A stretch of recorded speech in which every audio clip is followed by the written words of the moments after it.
na malaking usapin yan. Nag-headline po yan na nababasa din po ng inyong lingkod. Kasi no less than the chairperson of the House Committee on Ways and Means, Honorable Congressman Miro Kimbo, and even in the Senate na pag-uusapan na rin po, yung pagtaas ng taxes on, well, kasama yung vape and cigarettes. Pero yung nabanggit mo, yung sugar-sweetened beverages. Doon sa pagkasabi, it's in response to the lowering of the, tama ba, income taxes na binanggit ng ating mahal na Pangulo. And that's good. Pero maganda yung tanong mo kasi dadagdag ng boses ang National Nutrition Council.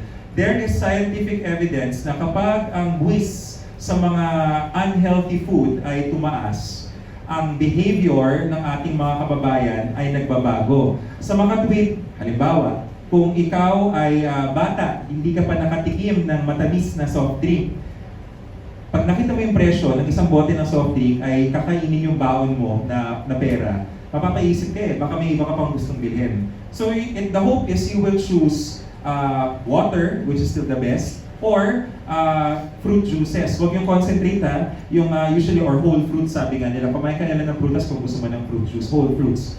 Having said that, kaaway pa ng NNC ang sugar-sweetened beverage? Hindi. Kaya nga, ang sinasabi, hindi bawal, pero dapat may karampatang buwis. Saan ba gagamitin yung buwis na ito? In the case of sugar-sweetened beverages, kami po, humbly, we propose, ibigay po natin yan sa nutrition programs. Ang budget ng National Nutrition Council sa ngayon is roughly around 300 to 400 million pesos all in per year.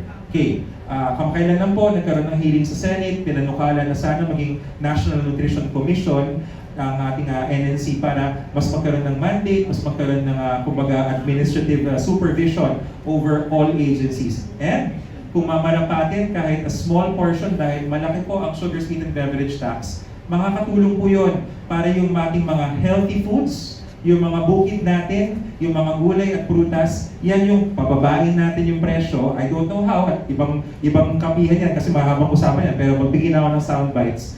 Baka yun ang pwedeng ating resulta pag tinaas natin yung presyo through taxation of sugar-sweetened beverages.